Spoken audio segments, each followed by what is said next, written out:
been 2 years since you came into the Social Shepherd as an intern. Yep. 2 years in August. So I wanted to like sit down and chat a little bit because I think, you know, we're a young company. We've only really had people employed for 2 years now. So you were sort of one of the OGs. And kind of wanted to learn a little bit more about how you got into it, because I think it's really helpful for people who are currently studying, looking to get into the industry, and even people that aren't studying. You know, we've got people coming into the business that have never been to uni, for example, but university was sort of the route that you took. And how did you make the move to kind of get involved in the agency, and how have you gotten from sort of there to where you are now? So it all started because I had my work placement module where I just needed sort of, a week's placement. I just sort of reached out to some agencies, but you guys really stood out to me on your website. And I really liked at the time that you were sort of starting out, you were smaller. Was it the website with the sheep on it and the gate? Yeah. The original one that I designed on Canva. I remember thinking that, I like that it's small. I thought it would be more, I thought I'd get more out of it. I remember writing my email on the website, and Jack reached out to me, and obviously it turned out you'd done the same course as me, so I feel like it started out really well. COVID sort of disrupted it all, didn't it? It was meant to start the week before sort of the first lockdown happened, and I feel like the thing I at the time I didn't realise was probably doing me the best good, but I just kept pestering you kept pestering you for the whole of sort of the lockdown, like coming up to August, where then you guys let me come back, and then sort of ever since I stuck around. You say that you never had a formal interview, but technically you had the longest interview of anyone here, because I guess after interning for about a year or so, you then came on full time, isn't that correct?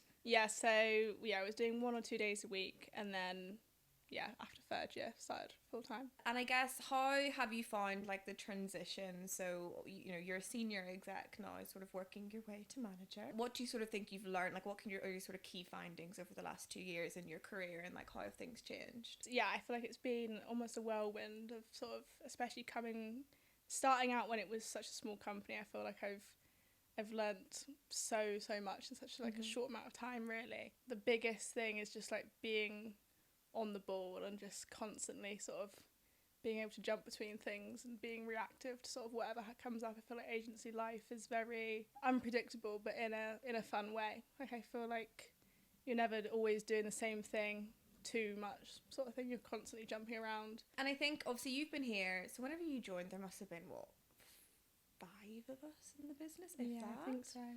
Maybe even like 4. And I think obviously now we're sort of nearly like 35, so you've kind of been there throughout all of it. So how do you think things have kind of changed in the last 2 years? I think there's definitely been sort of massive changes to departments, and sort of just like internal growth. Something that has was just grown and got better is sort of the work sort of relationships and culture of it. And what would you think is your favourite and least favourite thing about working in an agency?